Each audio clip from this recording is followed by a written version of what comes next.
ಪ್ರತಿಯೊಂದು ಹೆಣ್ಣಿಗೂ ಮುತ್ತೈದೆ ಭಾಗ್ಯ ಅನ್ನೋದೇ ಮಹಾಭಾಗ್ಯ. ಇವತ್ತು ನನ್ನ ಮುತ್ತೈದೆತನಕ್ಕೆ ಗಂಡಾಂತರ ಬಂದಿದೆ. ನನ್ನ ಗಂಡನಿಗೆ ಬಂದಿರೋ ಗಂಡಾಂತರ ದೂರ ಆಗಿ ಅವರು ಮತ್ತೆ ನನ್ನ ಜೊತೆ ಸೇರ್ಲಿ ಅನ್ನೋ ಉದ್ದೇಶದಿಂದ ಶಂಕರ ಪಾರ್ವತಿಯ ಕಲ್ಯಾಣೋತ್ಸವ ಮಾಡಿಸಿ ಈ ಅನ್ನನ ಪ್ರಸಾದ ರೂಪದಲ್ಲಿ ನೀಡ್ತಾ ಇದ್ದೀನಿ. ನೀವಿದನ್ನ ಸಂತೋಷದಿಂದ ಸ್ವೀಕರಿಸಿ ನನ್ನ ಮಾಂಗಲ್ಯ ಭಾಗ್ಯ, ನನ್ನ ಮುತ್ತೈದೆ ಭಾಗ್ಯ ಶಾಶ್ವತವಾಗಿರ್ಲಿ ಅಂತ ನನಗೆ ಆಶೀರ್ವಾದ ಮಾಡಿ. ನೀನ್ ಬೇಡ್ಕೋತಾ ಇರೋದು ನೋಡಿದ್ರೆ ಕಲ್ಲು ಕೂಡ ಕರ್ಗುತ್ತಮ್ಮ. ಇನ್ನ ನಮ್ಮ ಮನ್ಸು ಕರ್ಗಲ್ವಾ, ಆ ಶಿವ ನಿನ್ ಕೈ ಬಿಡಲ್ಲ, ನಿನ್ನ ಆಸೆ ಈಡೇರುತ್ತೆ, ನಿನ್ಗೆ ಒಳ್ಳೇದಾಗ್ಲಮ್ಮ. ಅಷ್ಟಾದ್ರೆ ಸಾಕು. ನೀವೆಲ್ಲರೂ ಪ್ರಸಾದನ ಸ್ವೀಕರಿಸಿ.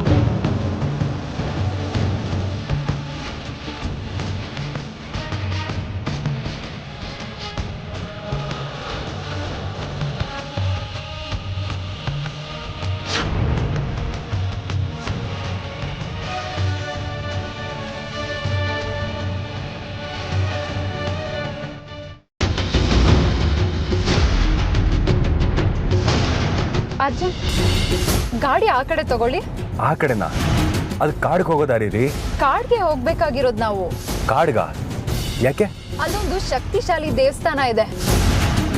ಮದ್ವೆ ಆಗೋ ಗಂಡು ಹೆಣ್ಣು ಆ ದೇವ್ರ ಹತ್ರ ಹೋಗಿ ಬೇಡ್ಕೊಂಡ್ರೆ ದಾಂಪತ್ಯ ಜೀವನ ತುಂಬಾ ಸಂತೋಷವಾಗಿರುತ್ತಂತೆ. ಆ ತರ ಇರೋ ದೇವಸ್ಥಾನ ನನಗೆ ಗೊತ್ತೇ ಇಲ್ವಲ್ಲ.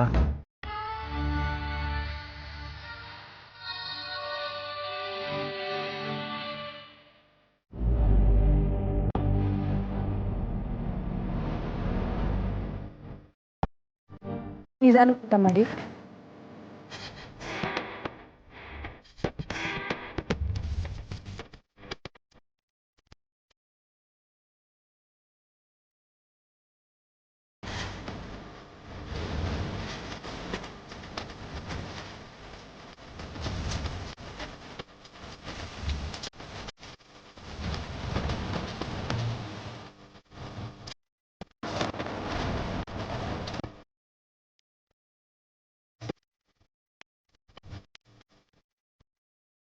ಸತಿಪತಿಯ ಸಂಬಂಧ ರವಿ ಶಶಿಯರ ಸಂಬಂಧಕ್ಕಿಂತ ಮಿಗಿಲು.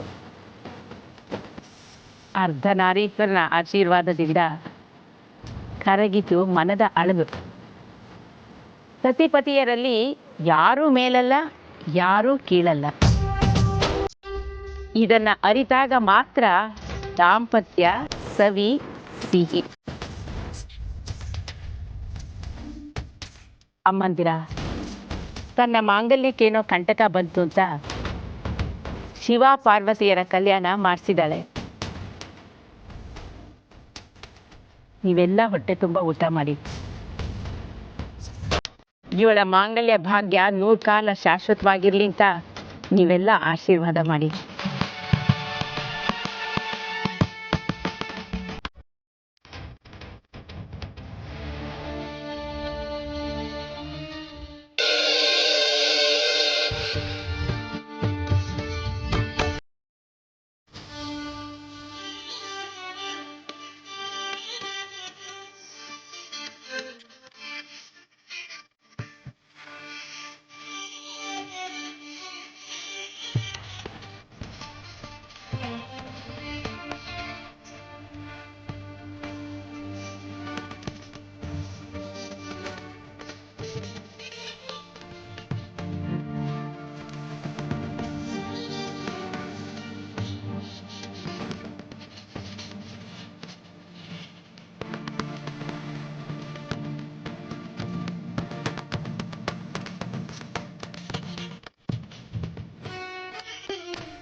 ಎಲ್ಲ ಆಯ್ತಲ್ವಾ?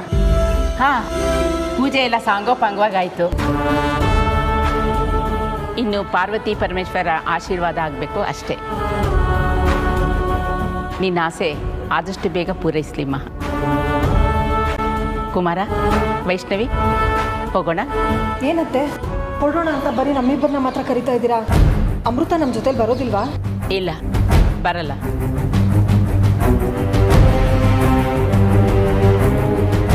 ಯಾಕಮ್ಮ? ಅವಳ ವ್ರತ ಫಲ ಕೊಡಬೇಕು ಅಂದರೆ ಅವಳೀಗ ಒಬ್ಬರಿಗೆ ಸಹಾಯ ಮಾಡಬೇಕು. ಯಾರಿಗೆ? ಯಾರಿಗೆ ಅನ್ನೋದು ಅವಳಿಗೆ ಗೊತ್ತಾಗುತ್ತೆ. ಅಮೃತ, ನಿನ್ನ ಸಹಾಯಕ್ಕೆ ಯಾರೋ ಮೊರೆ ಇಡ್ತಾ ಇದ್ದಾರೆ. ನಿನ್ನ ಕಿವಿ ಕೇಳಿಸ್ತಾ ಇಲ್ವಾ ಅದು?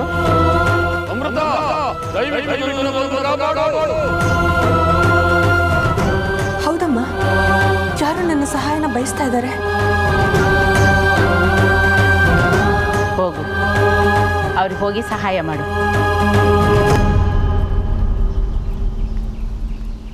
ಸರಿ.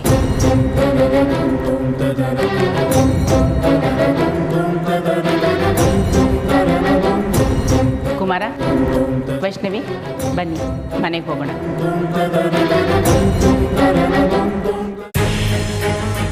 ಅಮೃತ, ದಯವಿಟ್ಟು ನನ್ನನ್ನು ಬಂದು ಕಾಪಾಡು.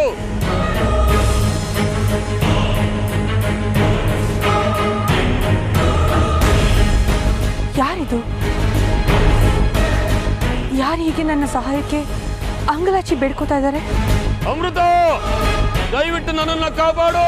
ಈ ಧ್ವನಿ ನನಗೆ ಚಿರಪರಿಚಿತವಾಗಿದೆಯಲ್ಲ, ಆದರೆ ಯಾರ್ದು ಅನ್ನೋದು ಮಾತ್ರ ಗೊತ್ತಾಗ್ತಾ ಇಲ್ಲ.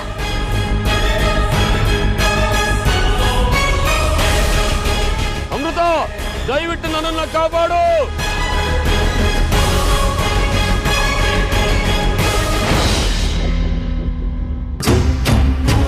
ಭೈರವ,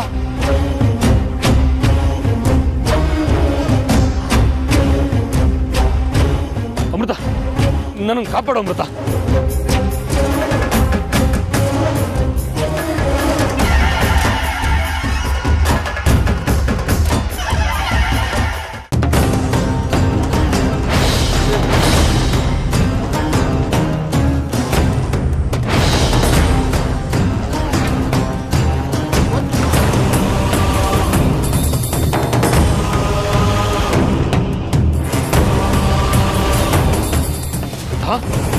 ಒಬ್ರು ಕಷ್ಟದಲ್ಲಿರುವಾಗ ಅದನ್ನ ನೋಡಿ ಆನಂದಿಸೋದು ಮನುಷ್ಯತ್ವ ಅಲ್ಲ. ನಾನು ಮನುಷ್ಯಳಲ್ಲ ಅನ್ನೋದನ್ನ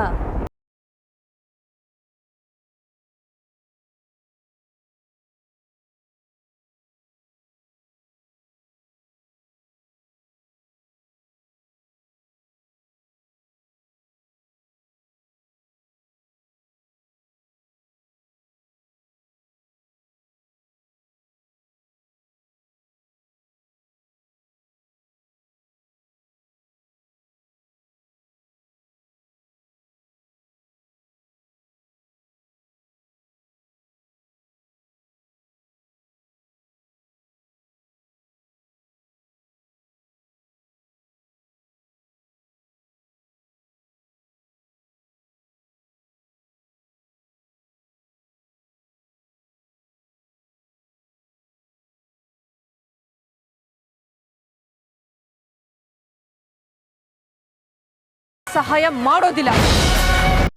ಯಾಕೆಂದ್ರೆ ನಿನ್ನಿಂದ ನನಗೆ, ನನ್ನ ಅರ್ಜುನ್ ಅವ್ರಿಗೆ ತೊಂದರೆ ಆಗಿದೆ. ಅದನ್ನು ಮರೆತು ನಿನಗೆ ಸಹಾಯ ಮಾಡೋದಕ್ಕೆ ನನಗೆ ಮನಸ್ಸಿಲ್ಲ. ಅಮೃತ, ಈಗ ನೀನು ನನಗೆ ಸಹಾಯ ಮಾಡಿದ್ರೆ ಅರ್ಜುನ್ ಬಗ್ಗೆ ಒಂದು ದೊಡ್ಡ ವಿಚಾರವನ್ನು ನಾನು ನಿನ್ಗೆ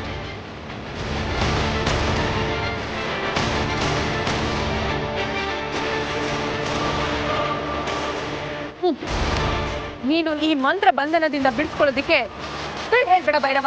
ನಾನು ಮಾಂತ್ರಿಕ ನಿಜ, ಆದ್ರೆ ನನಗೆ ಕೆಲವು ನೀತಿ ನಿಯಮಗಳಿವೆ ಅನ್ನೋದನ್ನ ನೀನು ಮರಿಬೇಡ.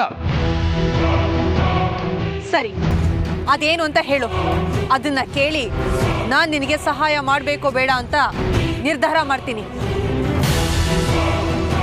ನಿನ್ನ ಅರ್ಜುನ್ನ ಮದುವೆ ಆಗೋಕೆ ನಿಂತಿರೋದು ಬೇರೆ ಯಾರೂ ಅಲ್ಲ, ನೀನು ಮತ್ತು ಅರ್ಜುನ್ ಒಂದು ಪಾಳು ದೇವಸ್ಥಾನಕ್ಕೆ ಹೋಗಿದ್ರಲ್ಲ, ಅಲ್ಲವಳು ಶಿಲಾಬಾಲಕಿಯಾಗಿ ನಿಂತಿದ್ಲು.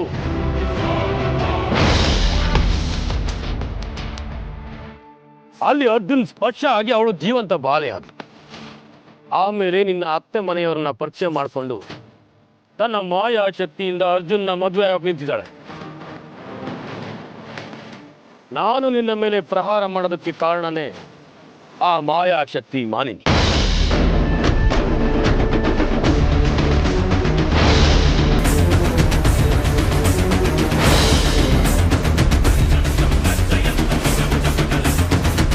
ಅಮೃತ, ನೀನು ಈಗ ತಾನೇ ಶಂಕರ ಪಾರ್ವತಿ ಕಲ್ಯಾಣ ಮಾಡಿಸಿದ್ಯಾ. ಅದರ ಸಂಪೂರ್ಣ ಫಲ ನಿನಗೆ ಸಿಗಬೇಕು ಅಂದ್ರೆ ನೀನು ಈ ಕ್ಷಣಕ್ಕೆ ಯಾರಿಗಾದ್ರೂ ಸಹಾಯ ಮಾಡಲೇಬೇಕು. ಅವಳ ವ್ರತ ಫಲ ಕೊಡಬೇಕು ಅಂದರೆ ಅವಳೀಗ ಒಬ್ಬರಿಗೆ ಸಹಾಯ ಮಾಡಬೇಕು.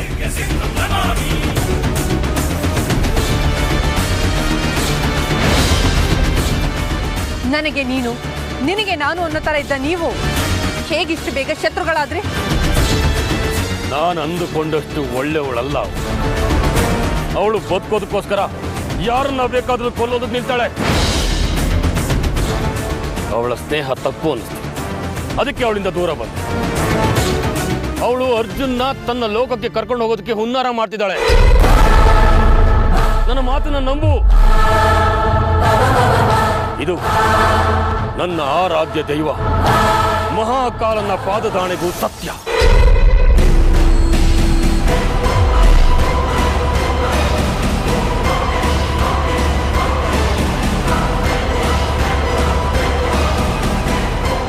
ನೀನು ನಿನ್ನ ಮಹಾಕಾಲನ ಮೇಲೆ ಆಣೆ ಮಾಡ್ತಾ ಇದೀಯ ಅಂದ್ರೆ ನಾನು ನಿನ್ನನ್ನು ನಂಬ್ತೀನಿ.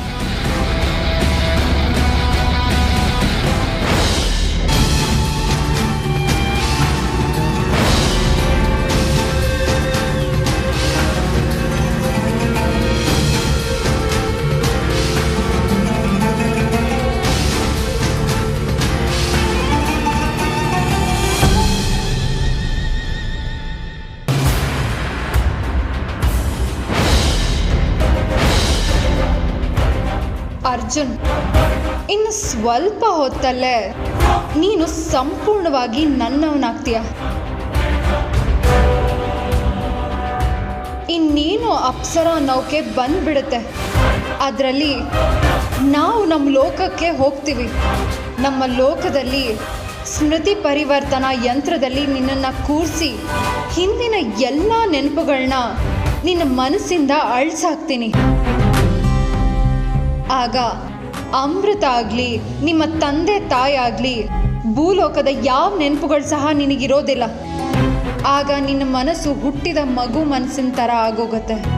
ಆಮೇಲೆ ನನಗೆ ಬೇಕಾದ ನೆನಪುಗಳನ್ನ ತುಂಬ್ತೀನಿ.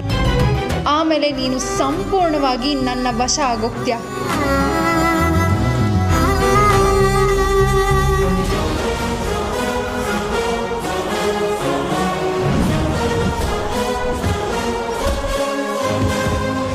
ಹೇಳು ಭೈರವ, ಆ ಮಾಯವಿ ನನ್ನ ಅರ್ಜುನವ್ರನ್ನ ಕರ್ಕೊಂಡು ಎಲ್ಲಿಗೆ ಹೋಗ್ತಾ ಇದ್ದಾಳೆ? ಆ ಊರ್ಮಿಳ ಅರ್ಜುನ್ನ ಕರ್ಕೊಂಡು ಕಾಡಿನ ಕಡೆಗೆ ಹೋತು.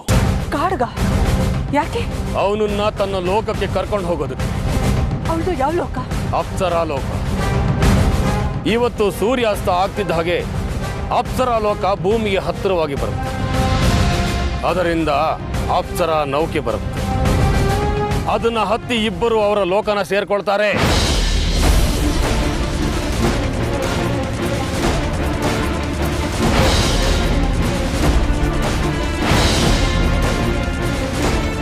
ಭೈರವ, ಸರಿಯಾದ ಸಮಯಕ್ಕೆ ನೀನು ಆ ಮಾಯಾ ಮೋಹಿನಿ ಬಗ್ಗೆ ಹೇಳಿ ನನಗೆ ಸಹಾಯ ಮಾಡಿದೆ. ನಾನು ನಿನಗೆ ಚಿರಋಣಿಯಾಗಿರ್ತೀನಿ. ಮೊದಲು ಹೋಗಿ ನಾನು ನನ್ನ ಅರ್ಜುನನ್ನ ಕಾಪಾಡ್ಕೋತೀನಿ.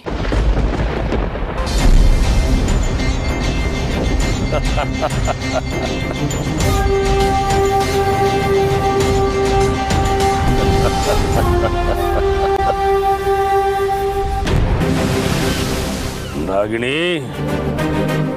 ನಾನ್ ನಿನಗೆ ಸಹಾಯ ಮಾಡಲಿಲ್ಲ. ಬದಲಾಗಿ ಒಂದೇ ಏಟಿಗೆ 2 ಹಕ್ಕಿಗಳನ್ನ ಹೊಡೆದಿದ್ದೀನಿ. ನೀವಿಬ್ಬರು ಶಕ್ತಿಶಾಲಿಗಳು ಹೊಡೆದಾಡಿ ಸರ್ವನಾಶ ಆಗ್ತೀರಿ.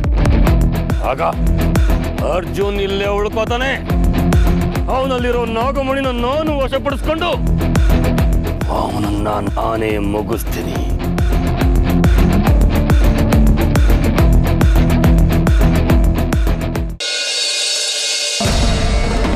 ಅಂತರಂಗದ ಅಂಬರದಲ್ಲಿ ನಗುತ್ತಿರುವ ನೇಸರ, ತನುಮನದಲ್ಲೆಲ್ಲ ಏನೋ ಸಡಗರ. ಅರಳಿತು ಅನುರಾಗ, ಮೂಡಿತು ಹೊಸರಾಗ, ಕೂಡಿದರು ಕಳೆದರು ಉಳಿಯುವುದೊಂದೇ ಮಿಲನರಾಗ. ಏನಮ್ಮ ಇವತ್ತಿಷ್ಟೊಂದು ಸಂತೋಷವಾಗಿದೆಯಾ? ಅಂದ್ಕೊಂಡಿದ್ದು ಆದಾಗ ಆನಂದ ಆಗದೆ ಇರುತ್ತಾ? ನೀವೇನು ಅನ್ಕೊಂಡಿದ್ರಿ ಅತ್ತೆ? ನಾನೇನು ಅಂದ್ಕೊಳ್ಳಿ, ಅಂದ್ಕೊಳ್ಳೋದಕ್ಕೆ ಏನು ಕೊರೆ ಮಾಡಿದಾನೆ ಆ ಭಗವಂತ ನನಗೆ? ಮತ್ತೆ ಇನ್ಯಾರ ಬಗ್ಗೆ ಅನ್ಕೊಂಡಿದ್ರಿ? ಅಮೃತ ಮಾಡಬೇಕು ಅಂತಿದ್ದ ಮಂಗಳಸೂತ್ರ ರಕ್ಷಾ ಕವಚ ವ್ರತ ಯಾವುದೇ ಅಡೆತಡೆ ಇಲ್ಲದೆ ನಡೀಲಿ ಅಂತ ಹೇಳಿ ಆ ಭಗವಂತನಲ್ಲಿ ಪ್ರಾರ್ಥಿಸ್ಕೊಂಡಿದ್ದೆ.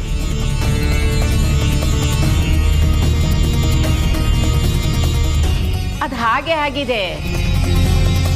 ಇನ್ನೇನಿದ್ರು ಅರ್ಜುನ್ ಅಮೃತ ಒಂದಾಗೋದು ಮಾತ್ರ ಬಾಕಿ ಉಳಿದಿದೆ. ಇದು ಹಾಗೆ ಆಗುತ್ತೆ. ಅವಳಿಂದ ನಮ್ಗೆ ಒಳ್ಳೇದಾಯ್ತು, ಅವಳಿಗೂ ಒಳ್ಳೇದಾಗಲಿ ಅಂತ ಅಂದ್ಕೊಂಡಿದ್ದೆ. ಅಮೃತನ್ಗೆ ಒಳ್ಳೇದಾಯ್ತಲ್ಲ, ಅದೇ ನನಗೆ ತುಂಬ ಸಂತೋಷ. ನಿಜವಾದ ಪ್ರೀತಿ, ನಿಜವಾದ ಪ್ರೇಮ ಯಾವತ್ತಿಗೂ ನಿಷ್ಫಲ ಆಗೋದಿಲ್ಲ. ಆ ಥರದ್ದಾದ ಉದಾಹರಣೆಗಳೇ ಇಲ್ಲ. ವಿಷ್ಣು, ಅಮೃತಾಗಿರೋ ಒಳ್ಳೆ ಮನಸ್ಸಿಗೆ ಅವಳಿಗೆ ಒಳ್ಳೇದೇ ಆಗಬೇಕು.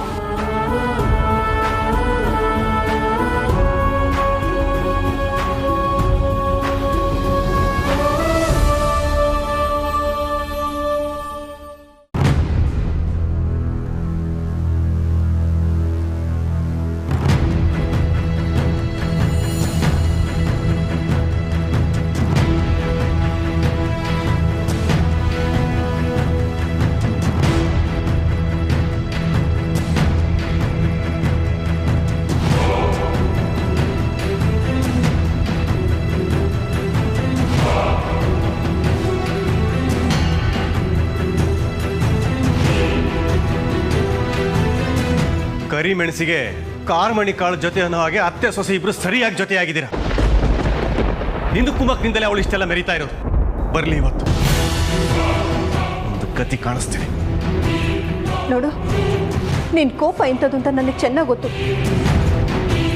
ಇಷ್ಟೊಂದು ಕೋಪ ಯಾರಿಗೂ ಒಳ್ಳೇದಲ್ಲ. ನೀನು ತಿಳ್ಕೊಳ್ಳೋ ರೀತಿ ಏನೂ ಆಗಿಲ್ಲ ಕಣೋ.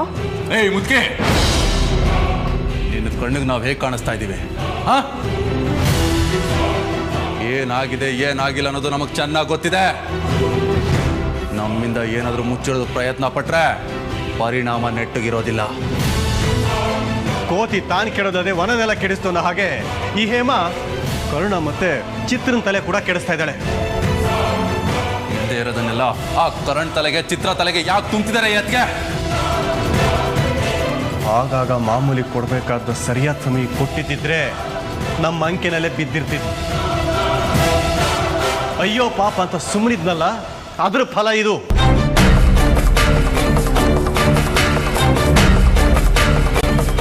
ಎಲ್ಲಿಗೆ ಹೋಗಿದ್ರಿ? ಹೋಗುವಾಗ ಹೇಳ್ಬಿಡ್ತಾನೆ ಹೋಗಿದ್ದು. ನಿಮ್ಮ ಅಮ್ಮನಿಗೆ ಏನೂ ಆಗಿಲ್ಲ, ಗುಂಟ್ಕಲ್ ಇದ್ದ ಹಾಗಿದ್ದಾರೆ. ಅದಕ್ಕೆ ಹೋಗ್ಬೇಕಾದ್ರೆ ಪುಷ್ಪಗಿರಿ ನರ್ಸಿಂಗ್ ಹೋಮ್ಗೆ ಹೋಗ್ತಾ ಇದ್ದೀವಿ ಅಂತ ಹೇಳಿದ್ರಿ. ಆದರೆ ಆ ಹೆಸರಲ್ಲಿ ಯಾವುದೇ ಥರ ನರ್ಸಿಂಗ್ ಹೋಮ್ ಇಲ್ಲ. ಒಂದು ಹಳ್ಳಿ ಇದೆ, ಅದು ಮಣಿ ಊರು.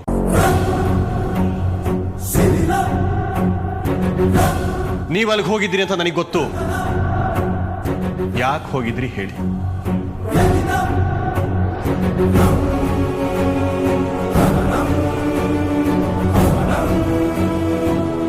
ಹೇಮ, ನಿನ್ನನ್ನೇ ಕೇಳ್ತಾ ಇರೋದು, ಯಾಕೆ ಹೋಗಿದ್ರಿ ಹೇಳಿ ಅಲ್ಲಿಗೆ?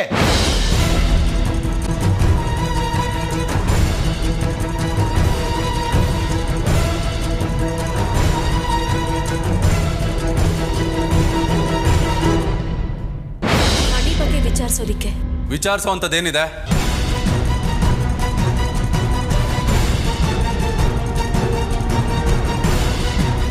ಅವಳು ಹೇಳೋ ಮಾತುಗಳು ನಿಜ ಅಂತ ಅನಿಸ್ತಾ ಇರ್ಲಿಲ್ಲ ನಮಗೆ. ಅದ್ ನಿಜನೋ ಸುಳ್ಳು ಅಂತ ತಿಳ್ಕೊಳ್ಳೋದಕ್ಕೆ ಆ ಹಳ್ಳಿ ಹುಡ್ಕೊಂಡು ಹೋಗಿದ್ವಿ ಅಪ್ಪ. ಅವಳು ನಿಜ ಹೇಳ್ತಿದ್ದಾಳೋ ಸುಳ್ಳು ಹೇಳ್ತಿದ್ದಾಳೋ ಅವಳು ಈ ಮನೆ ಸೊಸೆ ಅಂತೇಳಿ ನಾವು ನಿರ್ಧಾರ ಮಾಡಿ ಆಗಿದೆ. ಯಾರಾದ್ರೂ ತಡೆಯೋದಕ್ಕೆ ಬಂದ್ರೆ ನಿಮ್ಮ ಸಮಾಧಿ ಕಟ್ಟಿ ಆದ್ರೂ ಸರಿ ಈ ಮದುವೆನ ಮುಂದುವರಿಸ್ತೀವಿ ನಾವು.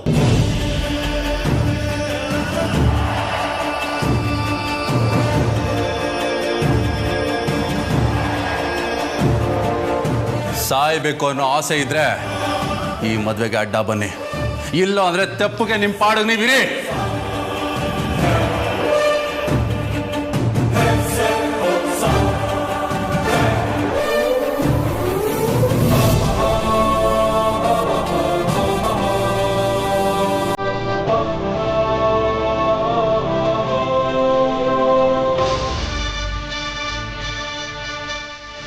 ಪರಮೇಶ್ವರ, ನನ್ನ ಅರ್ಜುನ್ ಅವ್ರನ್ನ ಉಳಿಸ್ಕೋಬೇಕು ಅಂತ ಎಷ್ಟು ಕಷ್ಟಪಟ್ಟು ವ್ರತ ಮಾಡಿದೆ.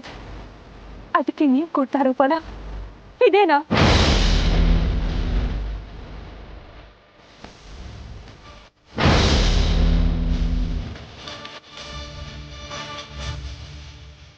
ಆ ಮಾಯಾ ಮೋಹಿನಿ ಊರ್ಮಿಳಾ ನನ್ನ ಅರ್ಜುನ್ ಅವ್ರನ್ನ ತನ್ನ ಲೋಕಕ್ಕೆ ಕರ್ಕೊಂಡು ಹೋಗೋದಕ್ಕೆ ನಿಂತಿದ್ದಾಳೆ.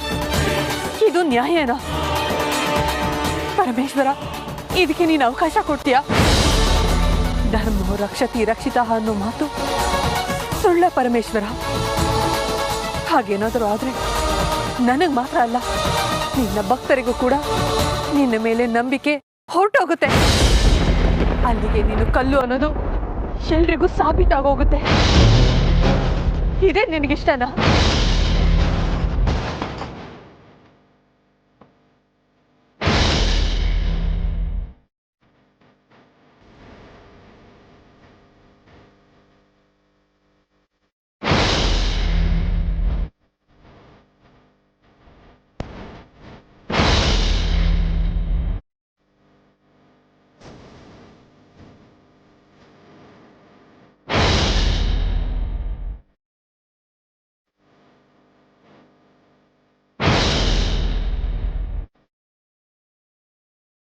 ಅರ್ಜುನ್, ಈಗ ನಾನು ನಿಮ್ಗೆ ಏನೇ ಹೇಳಿದ್ರು ನೀವು ಕೇಳ್ತೀರಾ ಅಲ್ವಾ? ಇದೇನು ಹೀಗೆ ಹೇಳ್ತಾ ಇದ್ದೀರಾ? ನೀವು ಹಳ್ಳ ತೋರಿಸಿ ಬೀಳು ಅಂತಂದ್ರು ಬೀಳೋದಕ್ಕೆ ನಾನು ರೆಡಿ ಇದ್ದೀನಿ.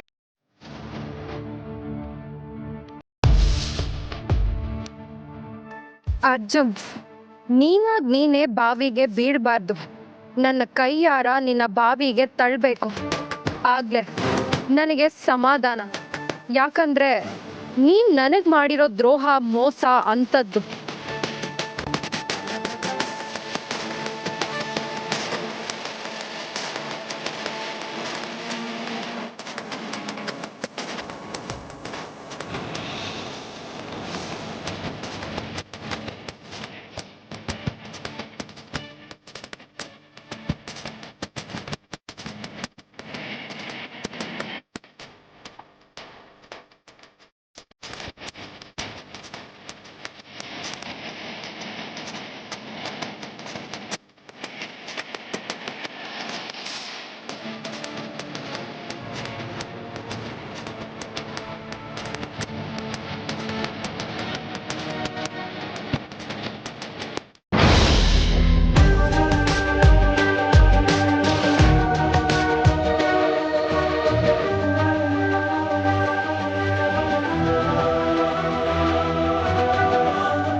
ಯಜ್ಞಪುತ್ರ. ನೀನು ಮತ್ತೆ ನಿನ್ನ ಪ್ರಿಯತಮ ನಮ್ಮ ಅಪ್ಸರ ಲೋಕಕ್ಕೆ ಬರಲು ನಮ್ಮ ಲೋಕದ ಅಪ್ಸರ ನೌಕೆಯನ್ನು ಕಳುಹಿಸಬೇಕಲ್ಲವೇ ಊರ್ಮಿಳ? ಹೌದು.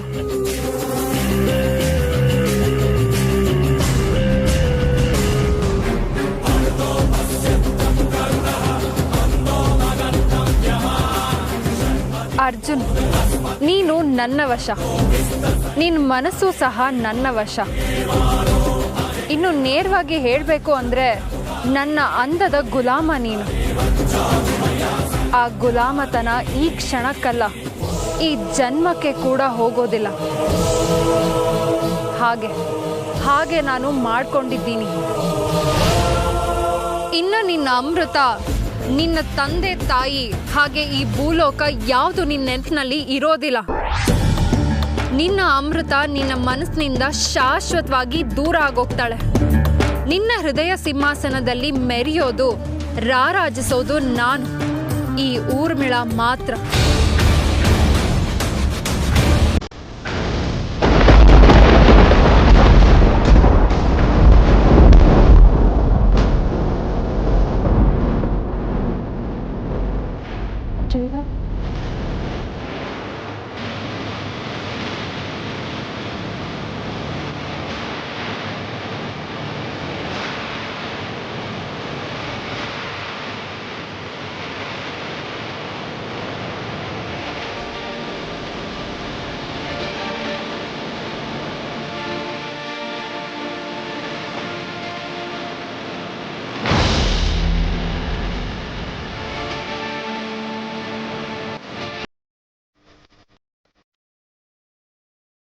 ಅರ್ಜುನ್ ಅವರೇ,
ಅಮೃತ, ನೀನ್ ಏನೇ ಮಾಡಿದ್ರು ಅರ್ಜುನ್ನ ನನ್ನಿಂದ ದೂರ ಮಾಡೋದಕ್ಕೆ ಸಾಧ್ಯನೇ ಇಲ್ಲ.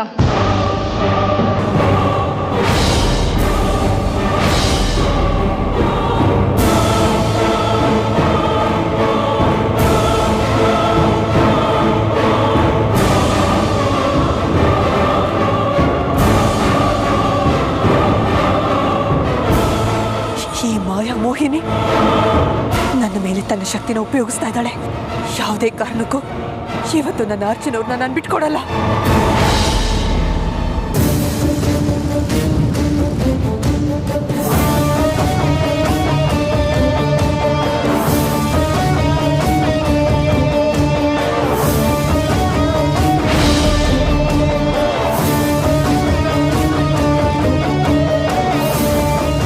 ಅರ್ಜುನ್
ನಿಮಗೆ ಬೇಡವಾ ಅರ್ಜುನ್ ಅವರೇ?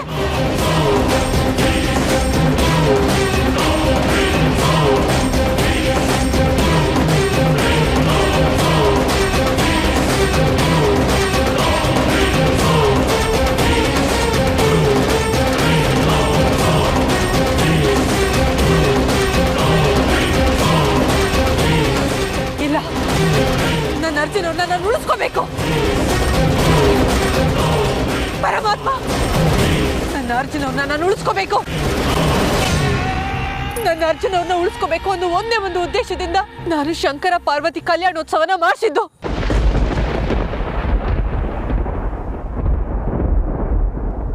ಅದಕ್ಕೆ ನೀನ್ ಕೊಡೋ ಪ್ರತಿಫಲ ಇದೇನಾ?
ಕೊನೆಗೂ ನೀನು ಭಕ್ತರ ಪಕ್ಷಪಾತಿ ಅಂತ ನಿರೂಪಿಸ್ಬಿಟ್ಟೆ.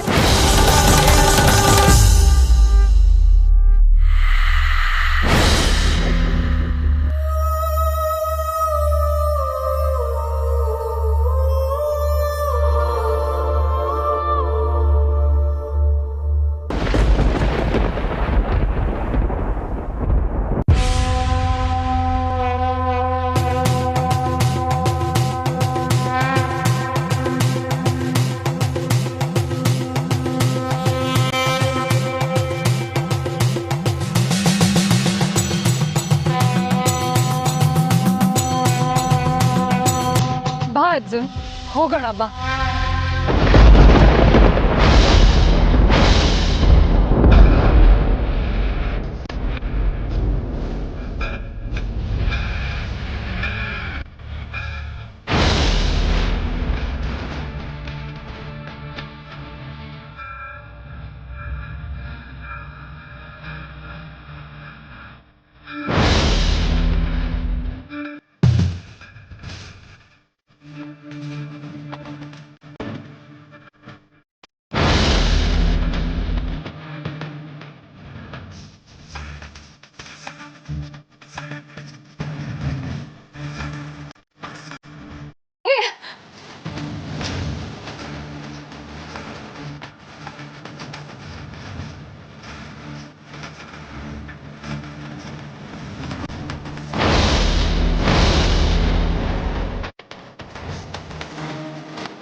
ನನ್ನ ಇಬ್ಬರು ಶತ್ರುಗಳು ಪರಸ್ಪರ ಹೋರಾಡಿ ಸರ್ವನಾಶ ಆಗ್ತಾರೆ.